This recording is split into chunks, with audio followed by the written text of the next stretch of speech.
Welcome back, MTG Joe here. Today we are going to be looking at a weekly meta breakdown for the historic best of one format. What we try to do with these is take a look each week at the best performing ranked decks on the MTG Arena ladder. And we do this for each format, best of one, best of three, provided that there's enough sample size for some of the larger arena formats for best of three. And we get all this data from Untapped GG, which you see on the screen. It's a companion tool that runs alongside your arena client, tracks your win rates, loss rates, got a lot of useful information there, has deck collection syncing that can tell you what decks you can build, what you can't, what you're missing, has a bunch of in-game overlays, so a lot of good functionality that you can get access to today for free. Link is in the video description down below. You can click follow it, and it helps out the channel as well. Then you can just basically click copy to MTGA, and then you copy it into your arena client and get started with all these fun decks. And I will paste the deck list, the importable deck list in any case, in the video description if you want to give that a go as well. So we are looking at historic best of one for the week. We are looking the week of the 23rd to the 30th, and we have a total sample size from Platinum to Mythic of 48,000 games of Magic played.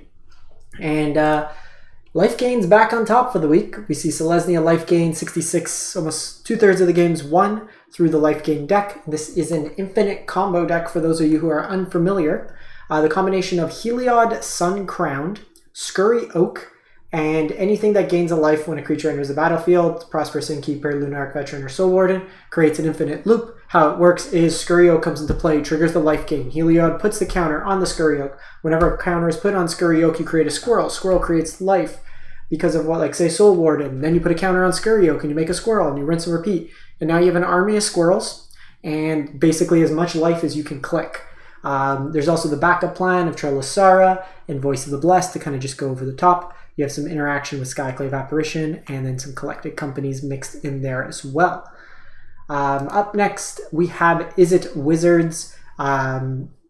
This is a very aggressively slanted Izzet deck, and it's kind of been brought to the forefront with the buffed Symmetry Sage. So Symmetry Sage is normally 0/2, it's a 0/3 now. Magecraft, whenever you cast another spell, instant or sorcery, creature's base power becomes 3. So in itself becomes a 3/3 flyer, but that's paired with stuff like Dreadhorde Arcanist that allows you to flashback 2 mana or 3 mana spells. In this deck, it's really just 2 mana for the most part, and then Wizard's Lightning, which oftentimes just costs 1 because you have Wizards.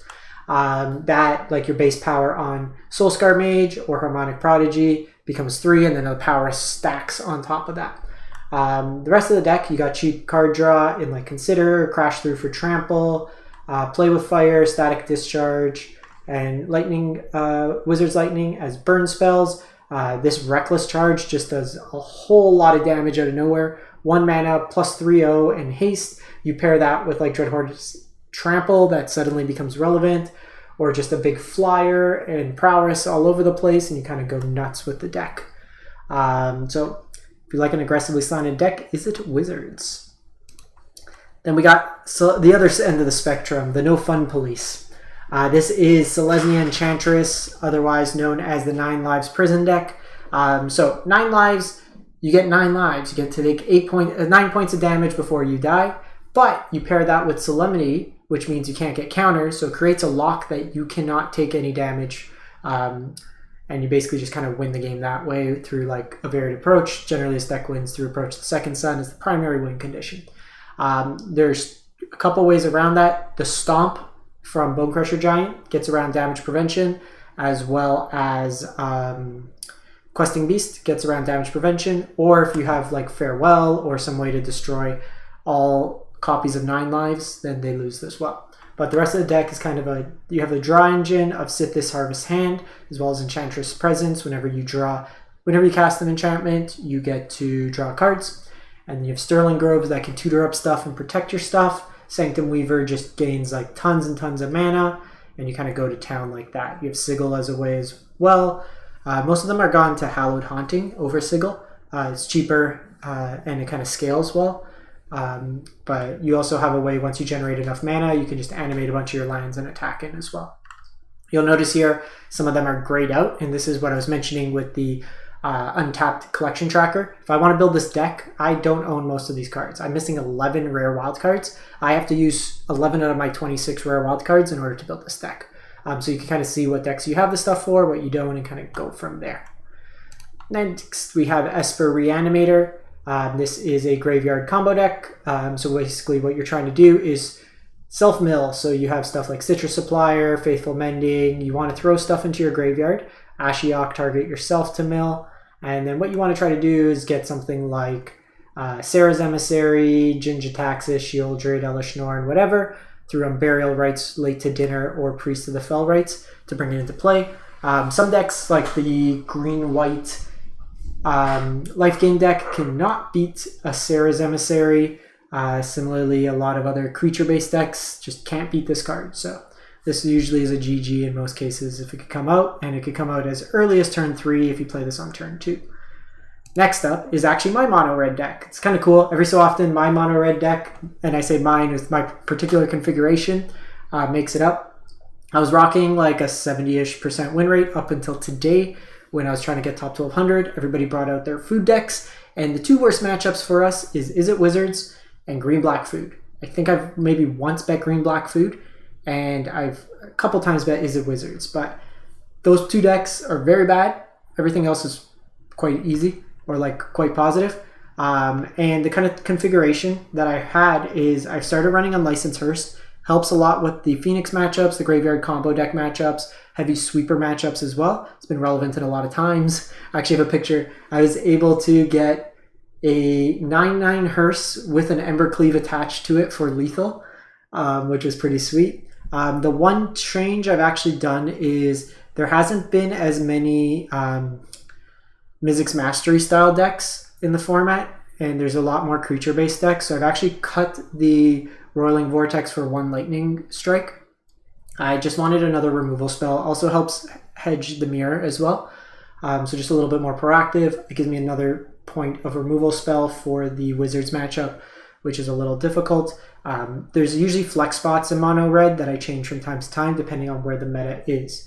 The Rampaging Ferocidons are enough to shut off life gain, and I win pretty much all my life gain matchups unless they get like a real good start.